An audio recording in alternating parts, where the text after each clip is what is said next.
et bienvenue dans la célèbre émission des mini-leçons de français. Cher professeur Pivot, quelle est la leçon du jour? En français, il existe de nombreux petits mots qui ne s'accordent jamais. Ils sont invariables. Il faut connaître leur orthographe par cœur. Pourriez-vous nous en dire un peu plus? On peut les diviser en 4 catégories. Les adverbes, les prépositions, les conjonctions et les interjections.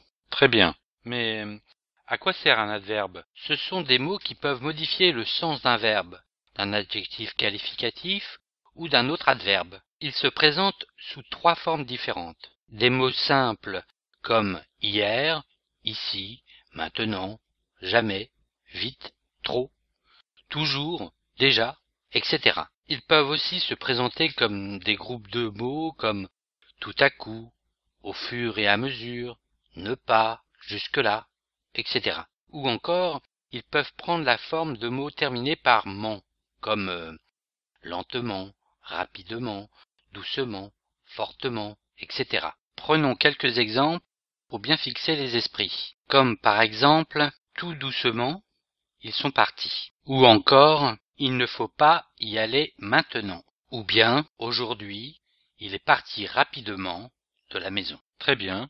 Dans la série des mots invariables, passons maintenant aux prépositions, chers auditeurs. Que pouvez-vous nous en dire, cher professeur? Les prépositions servent la plupart du temps à réunir 2 mots, le second complétant le premier et indiquant un rapport particulier selon les circonstances. Comme par exemple, il partira vers midi. Il a une pipe en bois, etc.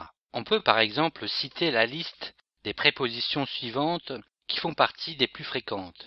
Il y a depuis, avec, dans, malgré, devant, derrière, par, pour, sans, sur, ou encore vers, etc. Très bien, les adverbes et les prépositions sont invariables. Et que pouvez-vous dire sur les conjonctions à nos auditeurs? Il faut savoir déjà qu'il y a les conjonctions de coordination et de subordination. Les conjonctions de coordination relient des mots, des groupes de mots, des propositions et même des phrases ayant la même fonction. Comme par exemple, Pascal et Lilou sont partis, mais ils reviendront bientôt. Ou encore, il ne va pas à la piscine car il ne sait pas nager. Les conjonctions de coordination sont à apprendre par cœur. Avez-vous une astuce pour les retenir? On peut les retenir grâce à la phrase suivante. Mais où est donc Ornicard?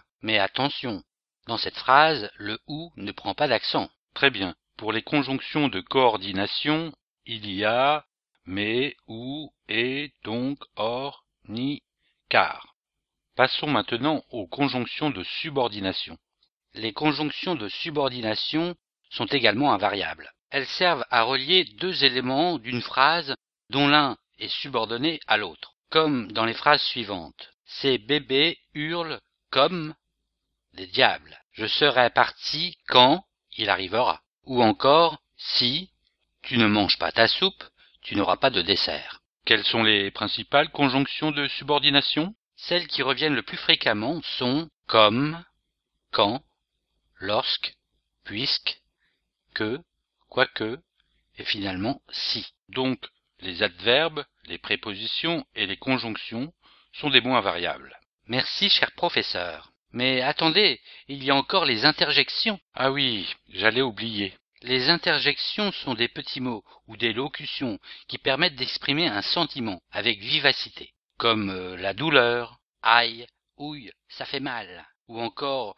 l'admiration, l'indignation, la joie comme dans « Oh, ils sont formidables !»« Ah, mais ils sont fous !»« Ah bon ?»« Eh bien, ça alors !» Ou encore le dégoût comme dans « Pouah, ça sent très mauvais ici !» Ou encore le soulagement comme dans « Ouf, c'est fini !» Ou bien encore un ordre comme dans « Chut, taisez-vous !» Ou bien un appel comme dans « Ohé, je suis ici !» Très bien, je crois que nous avons tous compris. Chers auditeurs, la tâche est rude. Il faut apprendre par cœur tous ces petits mots, que ce soit des adverbes, des prépositions, des conjonctions ou des interjections, ils sont tous invariables. Prenez votre courage à 2 mains et commencez tout doucement à les apprendre. Merci d'avoir suivi cette mini-leçon. Je vous dis au revoir et à bientôt.